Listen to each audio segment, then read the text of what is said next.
I would like to talk about this thing that's causing most of the productive issues in society, the thing that's stealing productivity, in such easy way and malicious way. We call it decision fatigue. It is where we have all of these things going on in society and struggling to make decisions because it's just so many. We experience it most often when we go to the fridge and we can't remember why we're there. So I would like us to talk about it, and maybe in a little bit of a different way.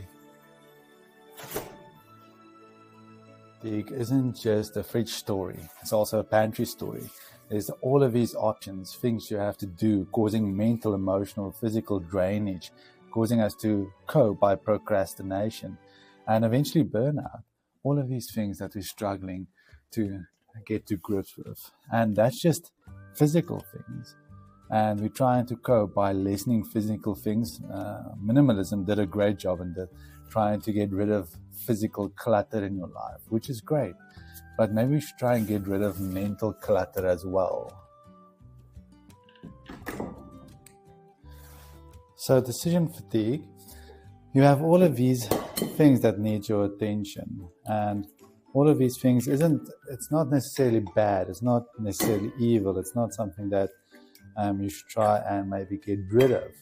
Maybe we should just deal with it in a different way by understanding what it is.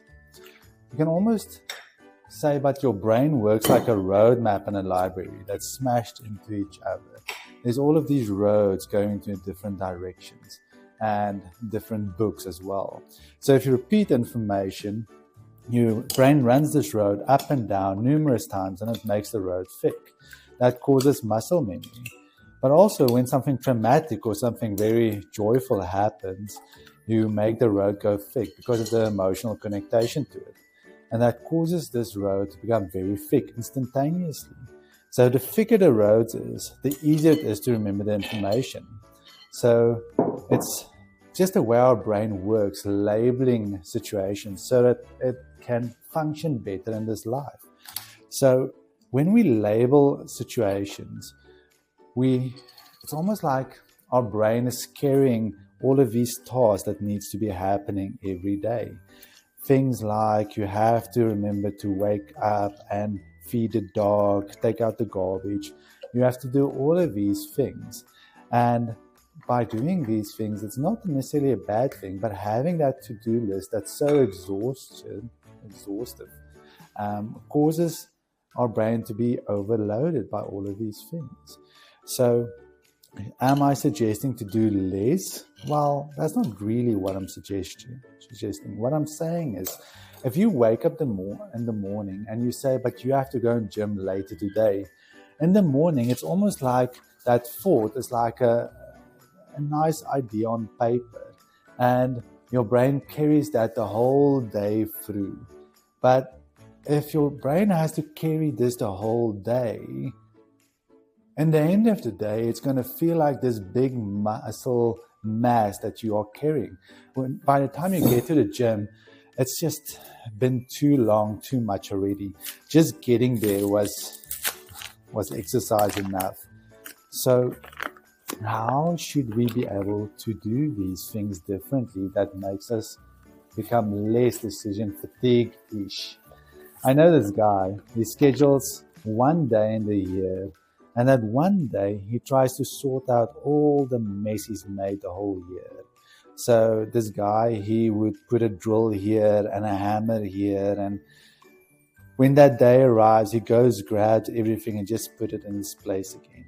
Now, it sounds like a good idea, but for the whole 365 days of the year, his brain needs to keep track of, where did I put the hammer again? The screwdriver, drill, where's that stuff again?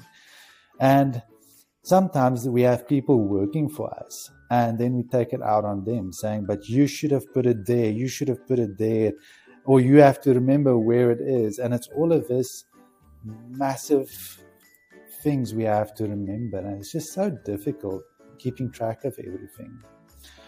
So decision fatigue isn't really about getting rid of things. It's a good idea, but Decision fatigue is more about, if I can't solve the problem now, well, it shouldn't be on my to-do list. Now, that's something dangerous to say. How then will we survive?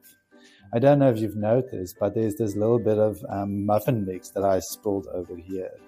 And keeping it there steals my focus. So why leave it there? Why not clean it up sooner instead of later? And that is where we can find a solution for this decision fatigue thing we're struggling.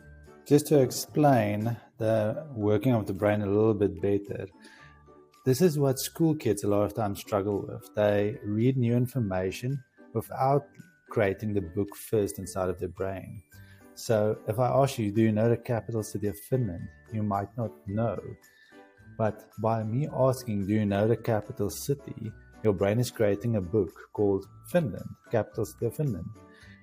And when I say, but the capital city of Finland is Helsinki, all of a sudden now, your brain has created the book and is starting to pour in the information, like Helsinki is the capital city of Finland. And by repeating that information or getting more information, you're making the book stronger, thicker. So what a lot of school kids do is they're studying, getting the details, but not creating the book first, the label in which the information should be poured into. So you can say our brain works almost like a phone with all the open tabs running everywhere, keeping us exhausted unless we can try and solve all of these open tabs. You can almost see it like it's this rope going to all of the different things that you should be doing every day. And some of those tasks also requires your attention somewhere else. Sometimes there's this domino effect that one task is linked to another task, and there's these ropes just extending to some other place. Not just in your house, putting that away, doing that, getting the kids there, but going outside of your house. All of these ropes everywhere in society. And it's exhausting. And a lot of them is even going to your phone. So if we want to cure the idea of decision fatigue, we need to pay attention. How many of these ropes can we let go? Maybe using processes, maybe delegating, automating, things like that, making this decision fatigue less prevalent in our life.